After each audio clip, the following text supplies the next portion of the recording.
So this is the first video I've done around a paper. I've got my colleague Alex Channon with me. We're going to talk through a paper that we've just had published. I don't know if this is going to be a series. I don't know how it's going to work out.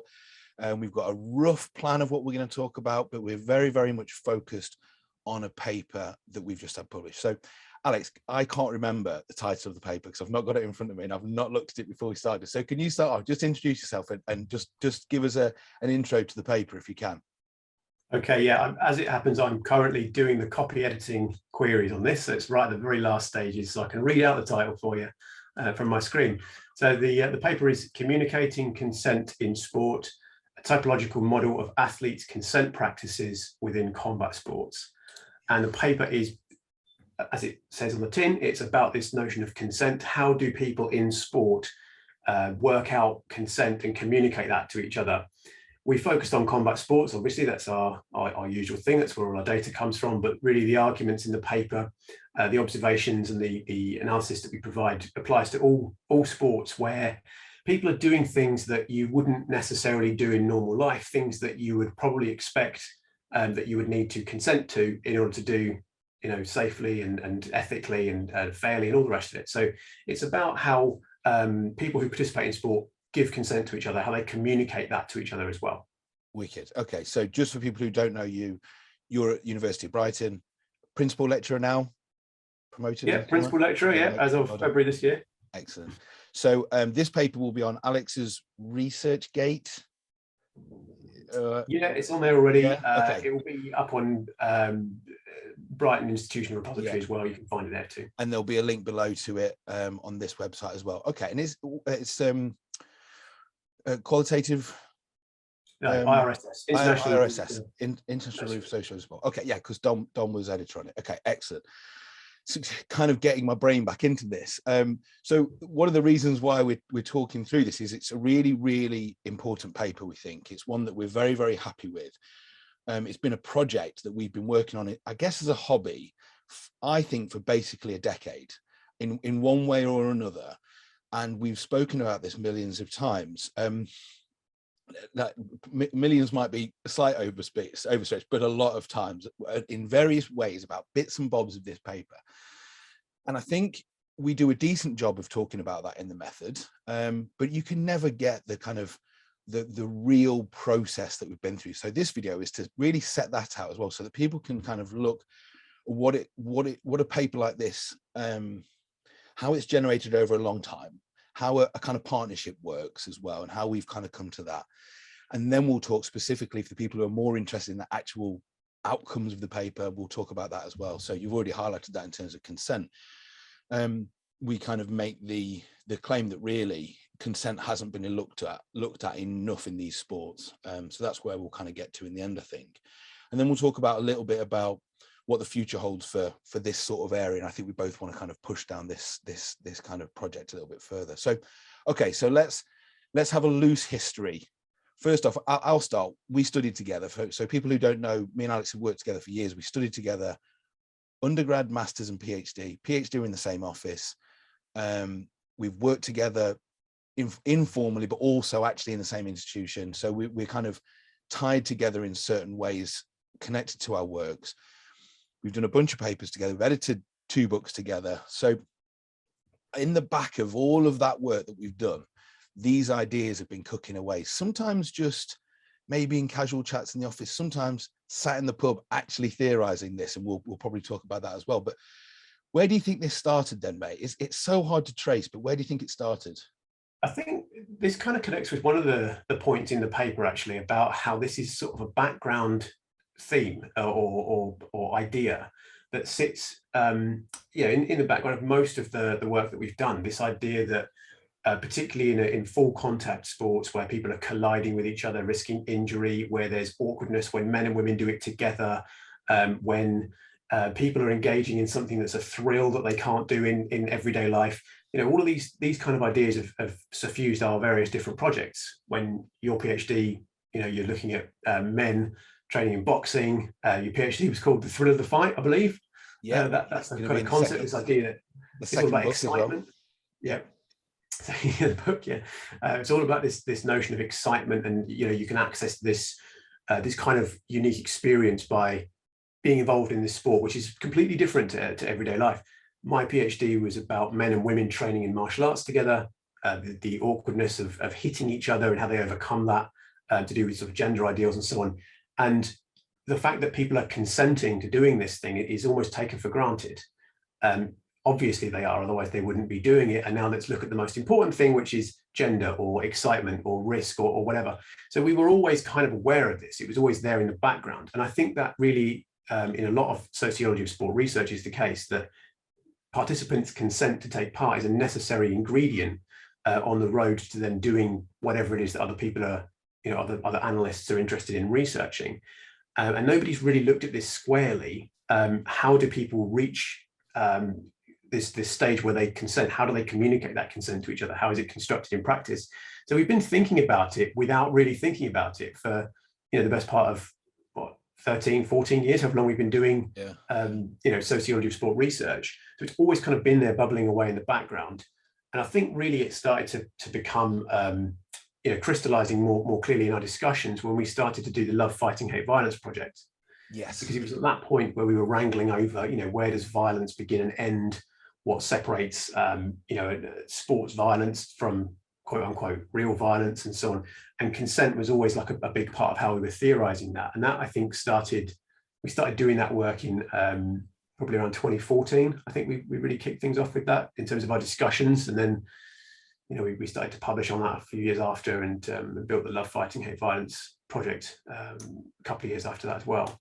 So yeah, it's been since then that we've been mulling this over at least.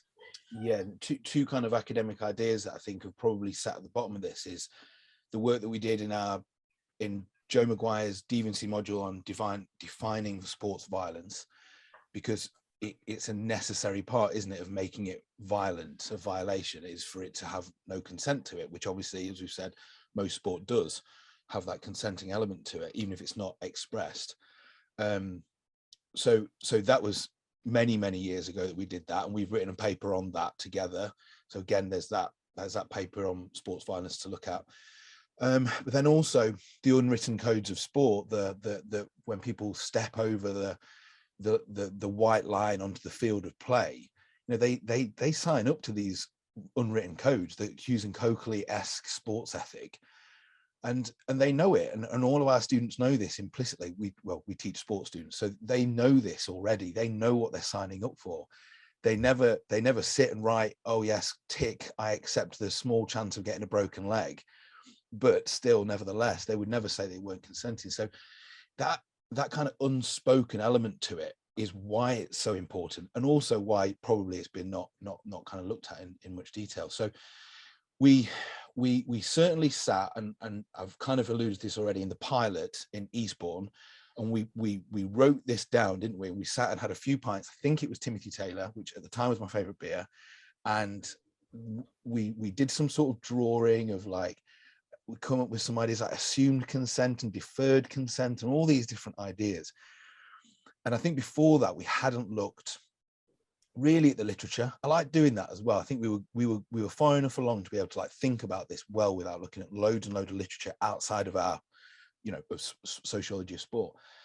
And then I think after that we left it for a while because I moved jobs and we had other things to do. And then it started to come back again, didn't it? And I think I started to lead on the kind of the resurrection of these ideas. And I did that through looking at sexual consent. I think that's where I remember having a good old stint on that, of really getting into these ideas. And it was like, ting, yep, that fits, yep, ting, another one. And all these ideas around the one that we say in the paper about knowing your partner is consenting. If I unbutton her or his top and they let me, and I do another one, you can kind of, there's an assumption there that this person's consenting, and obviously unless they're in very, very unhealthy relationships. And those things kind of really resonated with me, and also the sparring that I was doing or thinking about as well, and understanding that process.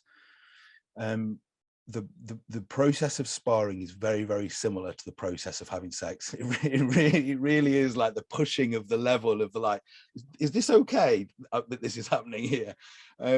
And it sounds kind of like weird to speak about it in those terms, but the communication of it is very similar, because in a trusting relationship, we don't have those conversations usually. You know, are you consenting to us having sex this evening, darling? And we don't have that in a sparring setting as well. So we kind of moved into that, and I kind of ran with some of that work, I think. Before we get into the process and how that followed on, do you want to mention the kind of methodology and how we've kind of tried to pull this together? Well, I'll backtrack a little bit first. Yeah, okay, you go with it, yeah.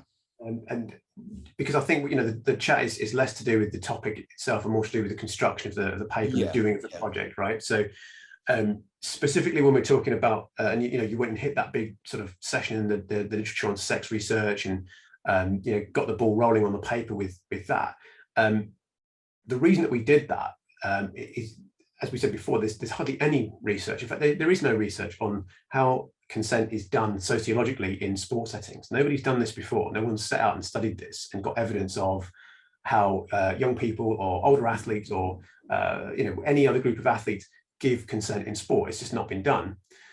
Consent is mentioned in the sport literature, but it's not been researched. So in order to construct a theoretical framework that we can say, right, well, here, this is what consent is, this is what consent looks like, these are some of the complications to do with consent, particularly, you know, the example of undoing the buttons. You know, if you undo one of your partner's buttons and they don't stop you, that might mean that they're happy for you to continue. Equally, it might mean that they're really uncomfortable and they're paralyzed into inaction, and you're making an assumption that they're happy for you to continue. So this is an interesting, you know, social, psychological, sociological process, right? And this deserves attention, right? How do we know that the people that we're doing things with consent to them? And in what environments, you know, what rules exist in different environments, you know, unwritten rules, cultural norms, and what have you. So these are the important theoretical questions, and we can't really access those theoretical ideas by staying within our home discipline, because no one's done this before, no one's evidenced it, no one's made any argument about it. So we have to go somewhere else. And sex research has a very long and storied history of dealing with consent. It's a huge issue to sex researchers. So we went into that literature, you know, found a great deal of stuff, had to try and distill that down into you know, a few paragraphs in our paper, which set the scene, that then enabled us to interpret the things that we'd seen, you know, and studied over, you know, the course of several years. And that's how a lot of research gets done when you're dealing with a new empirical area. There's every chance that someone's done something similar somewhere else, even if it is an original area for you to tackle. You know, go outside of your home discipline and you'll find actually that, you know, you don't need to you know, invent the wheel, because it's already been invented. Just have a little go at redesigning it and adapting it for your context. And that's really what we've done in that paper. And as you say, there are a lot of similarities between the process of figuring out sexual consent and what happens in sport settings. Perhaps the stakes are a little bit lower in sport than they are in sexual settings, but the interactions, the communication is very similar. So that literature, that theory helped us really well to wrap our heads around how to make sense of and kind of categorize the practices that we were seeing. So that, I think, yeah, it's quite important to note that with respect to why it is that we veered off and looked at stuff to do with sexual consent when we're dealing with sport. It's helpful. And I should say as well that I remember looking hard for stuff on consent, and I actually don't think we reference it because it is such a small bit and it wasn't massively helpful. But Eric Anderson mentions something in one of his books. So again, it's like Eric knew it was important enough to talk about it, but it wasn't the central thesis to his book. So he didn't put a lot of work into the focus of it. And it should be. It's not necessarily as his work. Who am I to tell Eric what to do? But of our, as a discipline's work, it should be. Yeah, there's real lessons there to be learned, isn't there, around these kind of disciplinary holes that we can sit in and think, oh, this is new. Well, it's not really new. It's a little bit new in our area, but there's so much out there. I think as well, in terms of underarching theoretical ideas, a lot of that was there was psychological understandings of it. You know, it's like I'm consenting in my brain, and versus the behavioral, the actions versus the communicative. And we had to try and quickly pull together whatever, I think it was 30-40 years worth of work into, like you say, 750, 1,000 words, which was, I mean, possible a little bit. you know, it is what it is. You know, a paper has to be a paper in the way that it's constructed by the journal, but it would have been lovely to have 5,000 words on that topic, right?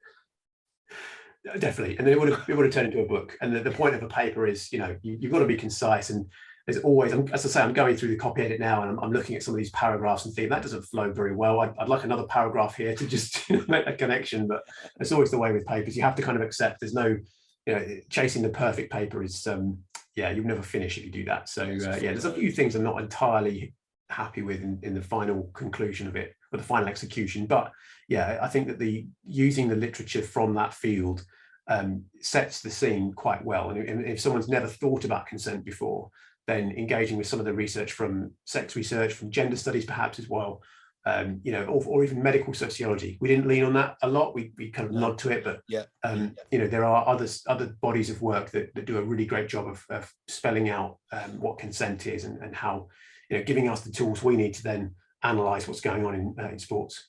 Yeah, and one more thing on the method, the kind of informal method, before we get on to how we've, I was going to say dressed it up, but I won't say that. The formal method we have then described it as. But the informal process, it was, in my mind, 2 papers. It was, when I started writing, it was doing consent. It was always about my, you know, my focus is always around the kind of doing things in the gym and punching people and getting punched, basically. And that's where I always think. And in that respect, the other paper was what is a typology of consent, and this has come out as the latter one, but it started in my mind as the first one. So I think there's 2 papers there. I think we've already just talked about that at some point. I think that there's obviously much more study that's needed. So it's that weird process as well, just letting people know that it already sounds like we've been up and down, right? We've moved through times when we've worked on it, not, and it's changed, and then we've done some reading, we've come back to it. But also, it was 2 different ideas, which I started with, and then you tied it up and moved it back to the other. And this kind of process, cyclical process of tidying up the ideas and also getting on the same page as each other. We always were broadly on the same page, but then when it was started, I went on one page and you brought it back to the other. So again, that's the kind of informal process. But in the method, we talk about this as concatenated studies. So this is what Mike Atkinson mentioned to me for another paper. I forget which one it was, ages ago. It might even be the concussion paper that I did, because that connected a few different papers. Is it Stebbings? Is that the reference, the person who wrote it? I think Mike has some I think Mike has some connection to him from his studies. Do you want to briefly outline what that is?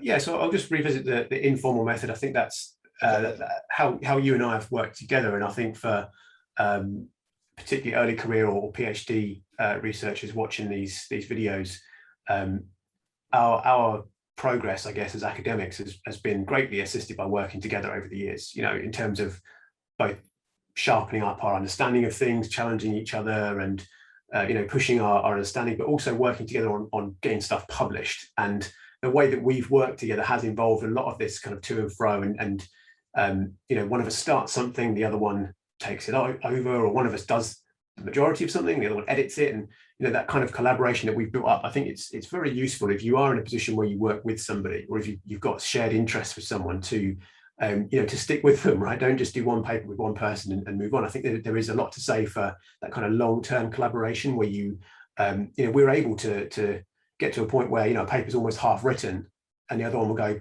this isn't really what we need to do. And there's no ego involved in it. It's because we've got that kind of wavelength, on the same wavelength, and we've got that shared history. It's quite easy for us to just sort of go back to the drawing board and you know, and proceed again. And I think that's worked quite well over a number of projects that we've done together.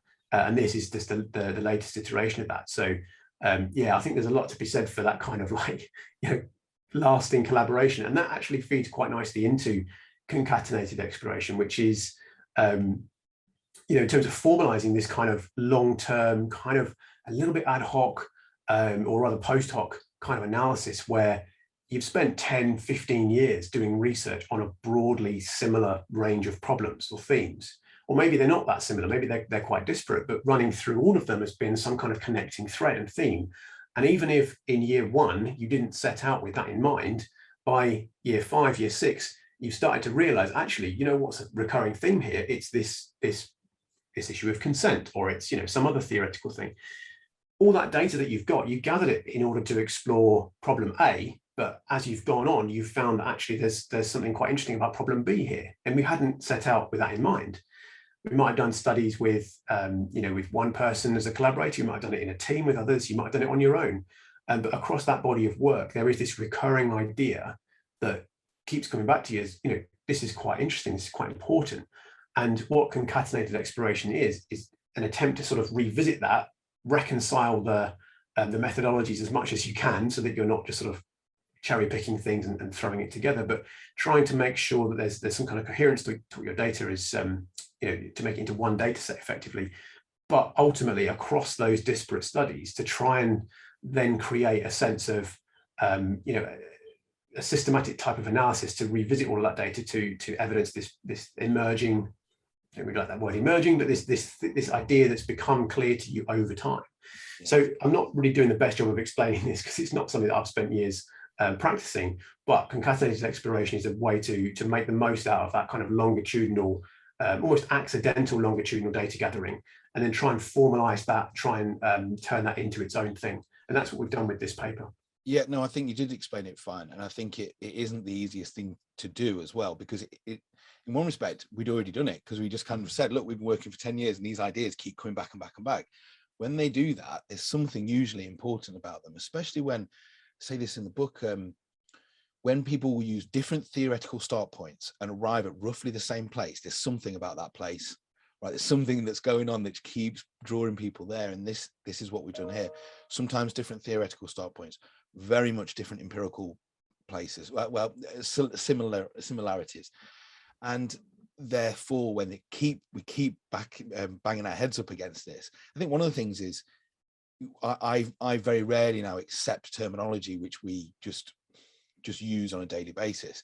And that was where I was with consent a while ago. It's like, what are we even on about? Like, everyone says it, like everyone knows what gravity is, but no one knows what gravity is.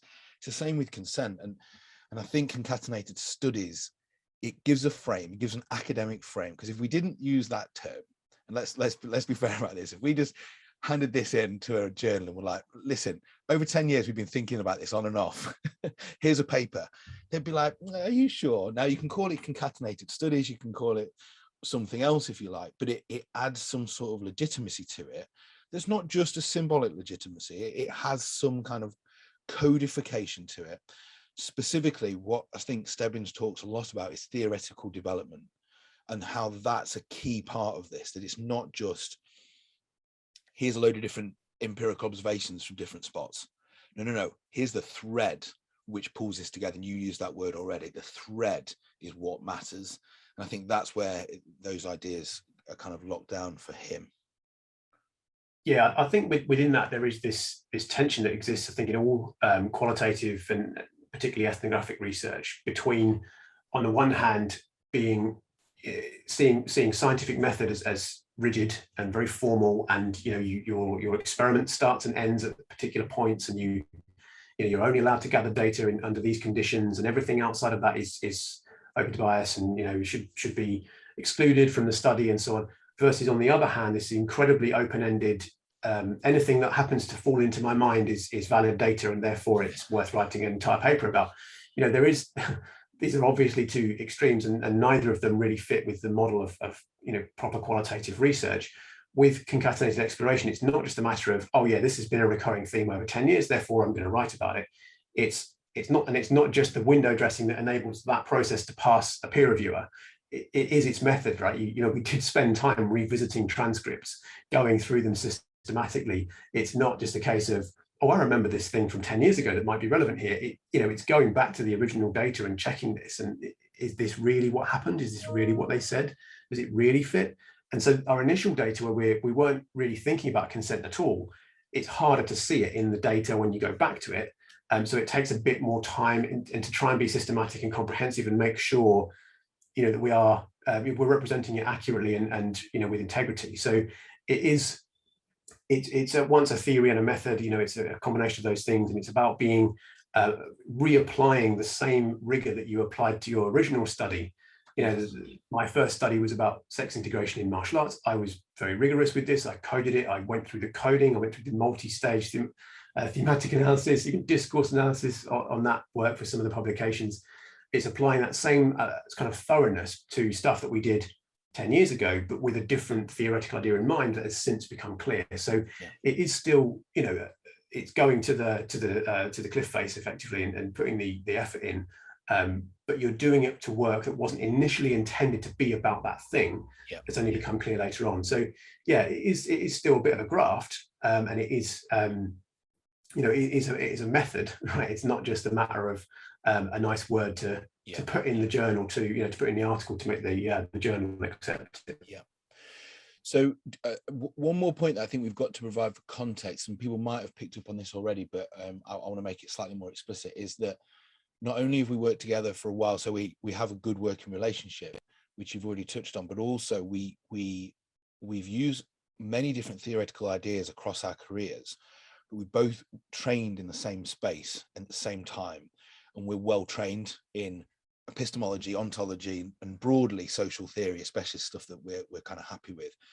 So within why I mentioned that is that solid training means that even when we have theoretical disagreements about stuff, it's rare that they are fundamental to the way that we see the world.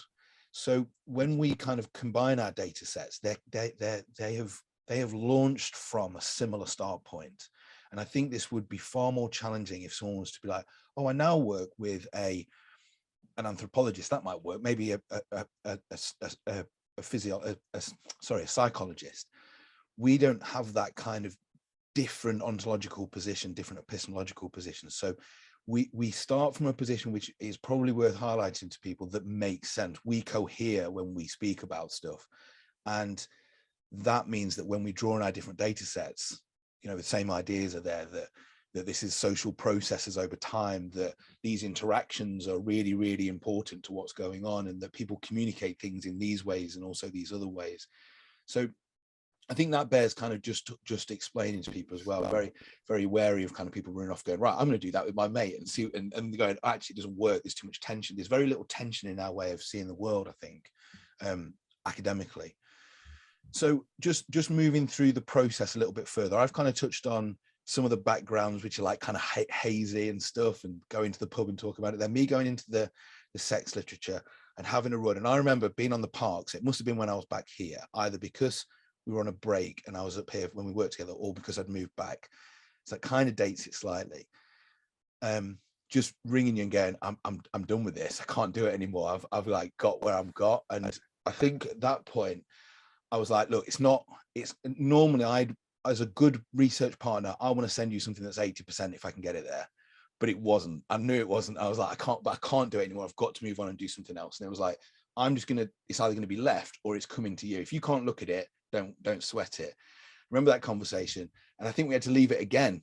Do you remember that? I think you had to leave it for a bit. You weren't in a place to look at it, but I had to just clear it. I was done. And this ultimately strengthened it, because that, I think, was about the same time that I was starting the data gathering on the fight medics study, where, and this is something that again we did together, we published it now, and that with the consent paper back on our radars, and it's slowly transforming away from being, about the, as you say, the doing of consent towards this typological model. Part of the process that we went through there, by having made that sort of almost that full start on it and then bouncing back between us, put it very firmly back on my radar as I was gathering data. Right. So I was able then, in that study, even though the study wasn't about consent is obviously an important part of medical practice. It's an important part of risk management, even for, and that was a big part of that study. So it enabled me to then add that to my repertoire of what am I looking for when I'm in the field? What am I taking notes on? What am I going to ask people when I interview them? And so it managed to make a bit more of a direct appearance in that study, which bolstered the data. And since then, with the other sort of smaller studies that we've been involved in since that time, again, it's still sort of firmly on the agenda. So the fact that the paper went through these various stages of getting halfway there, then falling away, and then coming back again, meant that it was in the back of our minds for several years. And I think ultimately that's been to the betterment of it, and the final analysis is strengthened by having a bigger body of data behind it. Yeah, and the two-way interaction of data, of data and theory, like it's at the core of what we've done. And it seems such a kind of, it's sometimes an obvious thing to say, but I think some people miss that in everything we're doing, we're trying to think through ideas and then relate them to theory, and then think through our ideas, then relate them to the data, and back and forth and back and forth and back and forth. So I was just saying about two-way independence of theory and evidence. Theory and data, and how that it seems so obvious to us, but like I said, we've had very good training. Sometimes I get a sense that that's a little bit lacking. You've already talked about going back and checking ideas being developed, and then going and have a look, having discussions, seeking new theoretical ideas which help us frame the data. And if the data doesn't speak to it perfectly, we're looking for new ideas, or we're looking to rework the theory. Like all that interaction, it's cyclical in it, and it's hard to lock it down, but it's there, and it is there, and it keeps going around, and things get more and more refined over time. So I think that's really useful to highlight as well, because it's such a great thing about this project is, we can trace that refining process, can't we? And we can see it, like the conversations we've had over time. It's just got better and better. Yes, and we the artifacts from those various different discussions as well. You mentioned, sitting in the pub, in the pilot in Eastbourne. Other pubs are available in Eastbourne, of course. But making notes and just discovering them a couple of years later, and it's you can see the evolution of the idea that's worked between us through largely an informal process of chatting for just several years before we really sit down and try and, okay, let's really put the effort in now. Let's put on our systematic, an analytical hats and do this thoroughly and properly. It's that germination stage that took so long to get there. And you say that dialogue between theory and data, I think really in this particular instance, there's not a lot of theory to it. It's not a heavily theoretical piece. And honestly, I really enjoy that.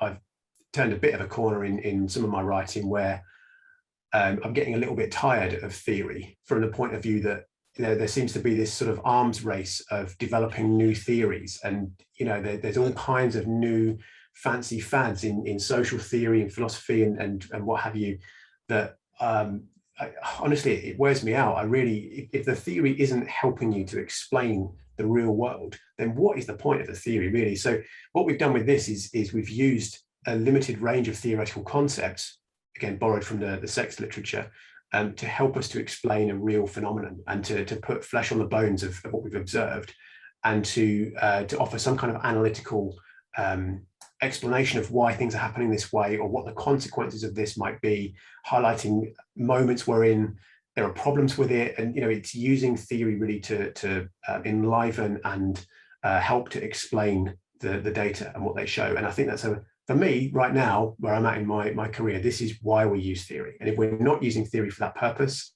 there's potentially a problem. Yeah, and I agree on those kind of points, and the kind of fetishism of theory is horrific to me. However, one thing I think is worth clarifying is I'd say that we've used academic ideas in this rather than grantee theory. However, they sit on a very, very sound basis of social theory, which I've kind of alluded to already. So yes, that's true. But if someone was to look at this and just say, oh, they've used X, Y, Z from sex literature, that's their academic ideas, they would actually miss, and this is going to come to one of the last changes that I made, real slight little nuances in the language which align it with I guess a symbolic interactionist way of understanding the world, at least not that there isn't other theories that use very similar ideas. Almost all of social theory uses similar ideas, but that kind of interaction, this kind of into space, this understanding of consent, not as my choice here in my brain, but through interactions with people, that sits very fundamentally at the basis of this. Now, you could say that's ontological epistemology if you want to, and we could get into that debate, but I guess what I'm highlighting again though is that very solid training, that we see the world the same, sits underneath it without us having to dress that up with, we're going to use Elias, we're going to use Bourdieu, we're going to use Foucault, whatever. So I think you're right, but at the same time, it's a slight misconception to think that we're not doing really good theory underneath this as well. What do you think on that? No, I agree. Yeah, and that's we had this discussion, didn't we, before the final submission file went in? There were a couple of just slight tweaks to language, Yeah. which kept it sitting within that sort of general paradigm that I guess we've been writing from for the last few years, really, which is the symbolic interactionist paradigm, particularly this notion of like intersubjectivity around these fairly, on the one hand, fairly straightforward interaction of, do you consent to this? Yes, no. Actually complicating that and saying, let's look at the ways in which that kind of interaction takes place on multiple levels. It's not just explicit. So the paradigm that we're working within is, and then the paper is about communication, right? It's about communicating consent, and it's about the ways in which people either directly or indirectly, or they assume consent, or there's a third party involved in how consent is communicated. So it definitely sits within the interactionist paradigm, but the paper itself is not a theory paper. It's not there to make some comment or to resolve some decades long debate over the true meaning of the word habitus or something like that. It's in service of constructing a way of thinking about a real problem and using theory, and it's located on theoretical foundations, sure. But the paper itself is not intending to be a theory paper, and I think that's something that a lot of good sociology doesn't necessarily need to be. Totally. Primarily articulated around theory with a capital T, especially not when we're writing papers. When we've only got 8,000 words, maybe 9,000 if you drop the editor a nice email, but you've only got a short space to do it in. You don't really have the ability to properly do justice of grounding it within a specific theoretical tradition. Definitely. So just then to finish that bit of that process off, we kind of jumped around a little bit, but yeah, the final bit was tiny little edits, obviously, but you had a big run at it, which took it from where I'd kind of started with it into something else. And then there was so we both basically did two big chunks on it, and then a smaller interaction of tightening it. Is that how you remember it? Yeah, I think the way that we drafted and redrafted this over the last year, you'd had a go at it, and then it came to me, and I took part of what you'd done and turned that into the typology based paper. You added some quite important bits that were not on my radar as well, that turned it into that type. And then it was from that stage, it was a case of going back to the background work that we'd done. The mountains of work that gets buried underneath this one artifact that comes out at the end. The groundwork that we spend weeks, months digging through old manuscript, transcripts of interviews, digging through old field notes, all of the work that had been, bringing this analysis to the fore. And then with the paper, when the paper sort of finally starts to take shape, it's a matter of going back, rechecking it, populating sections with it. But yeah, the idea itself, it took that backwards and forwards process of a few times, I think, until we got it right and we settled on exactly what the paper was going to be. And then it took its final form. Yep. And then I think the review was a good review. They liked it. And I think most of the stuff we didn't have space to deal with. I think you kind of pushed back quite well and fairly on stuff that didn't really enhance the paper. And that's it really. Like you say, you're doing the copy editing now, so that's great. I think just to try and kind of wrap it up, because I'm wary of these things going too long, the main conclusion, the main thing for me is we need to study this more clearly. Our paper is short. It's a paper. Sorry, it's not a short paper. It's a normal length paper, but it's short in that we've tried to do a lot in a small space, and it's a typology, right? And if anyone comes at us and is like, you've missed this, you've missed the other, it's like, yeah, of course. Yeah, there's loads to go at. Great, go find it. So that's where I'm looking at this. Obviously, this needs to be looked at in kids. Now, I'm not the one who wants to ever put in ethics for a kids project, but I'll happily supervise somebody, and I'm sure you would want to do that. But this has to be looked at in kids because it just opens up even more issues, doesn't it? We're talking about adults of the age of consent punching each other, and kids do this. Who consents? And well, we know the answer in some respects, but we don't know the research. What do you think then about where this goes from now? What's the main thing you like out of the paper to move forward with? Yeah, I think, as you say, we've done a typology here, and it's based off of our work, our insights, our thinking, our use of research from a different field, and as we've covered a minute ago, it's not grounded very squarely and clearly in any particular theoretical paradigm. I think there's a lot of ways in which people might take this and go, do you know what? You've missed something really important here. here's by using this theory, or by using a philosophical framework, or by looking at this in another sporting context, or by thinking about the problem of informed consent rather than we haven't really dealt with that in the paper. There's a number of different ways, and that's great. We want people to do that. You don't start these things and think, right, one and done, right, we've solved the problem of consent in sport. Absolutely not. We think, actually, hopefully this is a nice little starting point. But there's numerous avenues for development. I mean, I should just say, this isn't the first thing ever written about consent in sociology of sport.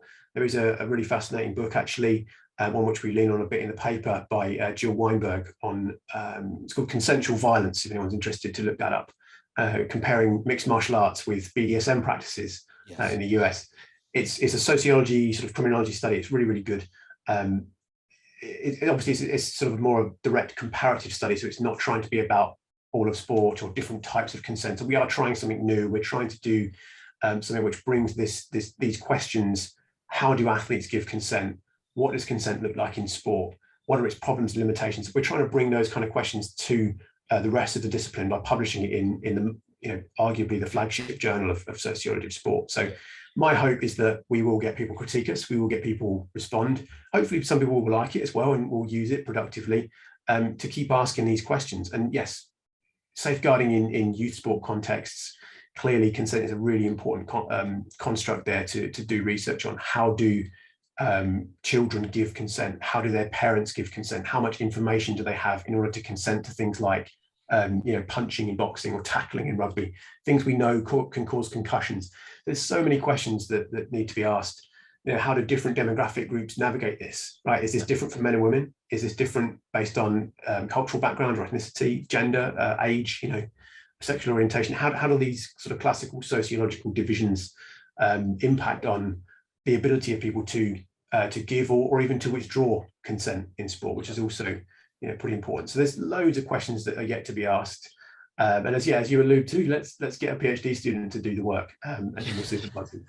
Yeah, a couple of the bits there. The thing that I'm always obsessed with is the kind of minute body movements that make consent. I love that stuff, and I love thinking back. 'Cause I can't spar anymore for a variety of reasons, but I love thinking back to my time sparring and thinking about the way that I and my opponents, partners in sparring, were able to pick up on what was good, what was bad, what could go further. It's the tiny little movements. I get obsessed with that sort of stuff, and I love it. So that's what I will write about eventually. Whether I lead on that for the paper 2 follow-up or what, who knows? But I'm obsessed with it, so I'll definitely write about it. Then also you're definitely right. How we withdraw it. What's the repercussions of withdrawing consent? I've done that. But when I was boxing, I was strong and confident in my own abilities, which were rubbish. And I was like, listen, mate, you're a proper boxer here. Stop it. Like I've only to use my head for something. Maybe you don't so much or whatever. But like, I'm happy to say, no, that's too much, mate. Calm down. Like you're hurting me. I'm happy to do that. That's not so often you hear stuff like that in the boxing ring. And different sports will have similar issues. So that's really interesting, is it? How you like fundamentally, and the answer is most people just never will come back again, and then we lose people, don't we? So open conversations about that would be quite useful. I think that's where explicit conversations would be really useful. So yeah, PhDs I think will hopefully, maybe not straight away, but we'll have something that we'll try and advertise connected to this. I might be able to get something written up for to go on this video with it. I think we can try and get something through our universities to be advertised as someone who may be interested in this, who's got their own access to funding, and maybe we'll look at trying to get some funding for the future, because it's something that definitely has a lot of legs and there's a lot of room for growth. It's a cracking one for a PhD, really. Someone who can really get into it and show us all the areas of research that we didn't have time to cover, and go, right, Chris, Alex, what about all this stuff? So I think that's a really good place to go from moving forward. Do you want anything else just to finish and wrap us up? No, I think we've done what we intended to set out to. So yeah, hopefully you're of use to other scholars thinking about this kind of work. Particularly, I think that one of the big takeaways from me from this is that the way that we've worked together and the relationship that we have as collaborators has really facilitated this kind of long-term project that there's no urgent pressure to do this right now. There's no if you miss a an agreed deadline. It's not going to be the end of the world. I'm still going to work with you if I do the same. That the fact that we've got that kind of collaborative relationship, I think, has facilitated this kind of work, where it's taken quite a while for us to get this done, but in the end, the paper is all the better for it, I think. Yeah. And we're going to talk another chat about that afterwards. We're going to record something about how we specifically go about that how we generally go about that as well. So look out for that. Any questions that you got for either of us, feel free to hammer them at us. You can get me on Twitter. You can get me via my email. Alex is very easy to find as well on Twitter. Also, his email is on the Brighton website. So we're always happy to discuss this stuff. Any questions, drop us a note. And if you want to know more about what studying this could look like, again, just have a chat with us. Where I don't look like I'm approachable, but I am approachable, and Alex is definitely very, very approachable as well. All right. Okay. Thanks very much for that, mate. I will put the phone down and I'm going to bring you up again. So I'll see you in a bit. Brilliant. See you in a bit.